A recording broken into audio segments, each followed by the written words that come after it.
રાજકોટ જિલ્લાના ઉપલેટા તાલુકાના ગઢાળા ગામ નજીકથી પસાર થતી મોજ નદી ઉપર કોઝવેનું ઊંચું બનાવવાની કામગીરી શરૂ. ચોમાસા દરમિયાન મોજ ડેમમાંથી પાણી છોડવામાં આવતા મોજ નદી પરનો કોઝવે થઈ જતો હતો પાણીમાં ગરકાવ. સ્થાનિકોની રજૂઆત અને મીડિયા દ્વારા પ્રસિદ્ધ કરાયેલા અહેવાલને પગલે સરકારે કોઝવે ઊંચો બનાવવાની આપી મંજૂરી. કોઝવે ઊંચો બનાવવાની કામગીરી શરૂ થતાં લોકોમાં ખુશીનો માહોલ જોવા મળ્યો. ત્યારે ચોમાસામાં કોઝવે પર પાણી ફરી વળતા લોકોને અવર જવરમાં પડતી હતી હાલાકી. ત્યારે કોઝવે બનાવવાની કામગીરી શરૂ થતાં સ્થાનિક લોકોએ એકબીજાને મીઠાઈ ખવડાવીને મોઢા મીઠા કરાવ્યા હતા. મારું નામ છે વિક્રમભાઈ નારાયણભાઈ વાંકડિયા, ગામ કેરાળા, તાલુકો ઉપલેટા.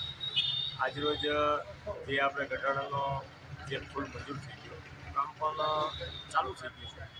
તો અવારનવાર એટલે રજૂઆત જે પૂર્વ સરપંચ નારણભાઈ આહિરે બહુ રજૂઆત કરી અને લગભગ મીડિયાવાળા, આમ તો હું મીડિયાવાળાને ધન્યવાદ આપું છું એટલા માટે કે મીડિયાવાળા ચાલુ વરસાદે સતત રસ્તા બંધ હોય તો પણ ચાલુ વરસાદે મીડિયાવાળા આવી અને પરિસ્થિતિને ધ્યાનમાં રાખી અને ખૂબ મહેનત કરી છે. તો મીડિયાવાળાને ધન્યવાદ આપું છું. અને અમારે પણ એક જોડનો રસ્તો થઈ ગયો છે. તો આ પુલ છે દરેક ગામને અવરજવર કરવા માટે કાયમી બહુ લાભ થાય.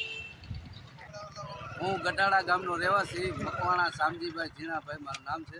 અમે આજે સતત 4-5 વર્ષથી આ રજૂઆત કરવા કરી હતી. અમે આ પુલની નવા પુલની રજૂઆત કરી હતી. અત્યારે અમારે એનો સુખદ અને નિર્ણય આવ્યો છે અને અમારું પુલ યુદ્ધના ધોરણે ચાલુ થઈ ગયું છે.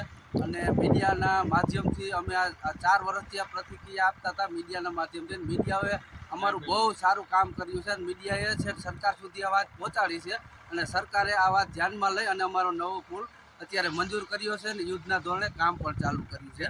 અને અમારા ગઢાળા ગામમાં અત્યારે એવું ખુશીનો આનંદ છે કે અમે મીઠાઈ વેચી અને બધાને આનંદ અનુભવી છીએ. અને અમારા પૂર્વ સરપંચ નારાયણભાઈ આહિર છે, તેમને બહુ જ આમાં ખાસ ધ્યાન આપ્યું છે. ત્યાં આગળ જતાં અમારે આ સુખદ પરિણામ આવ્યું છે.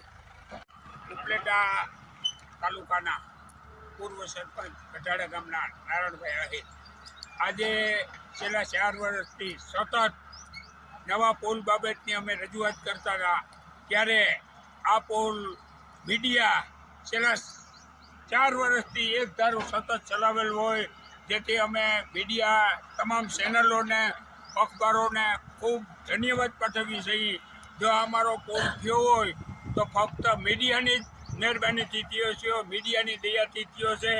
બાકી અવારનવાર રજૂઆત અને અમારી રજૂઆત પછી સરકારે સાંભળેલ હોય, જેથી અમે મીડિયાનો ખૂબ ખૂબ આભાર માનીએ છીએ. તેમજ અધિકારીઓએ પણ અમારું કામ તાત્કાલિક કરાવેલ છે, જેથી આજે આ કામ અમારું શરૂ થઈ ગયેલું હોય. તેથી અમે ગામ લોકોને પેડા વેચી, મીઠાઈ વેચી અને ખૂબ જ અનુભવ કરેલ છે.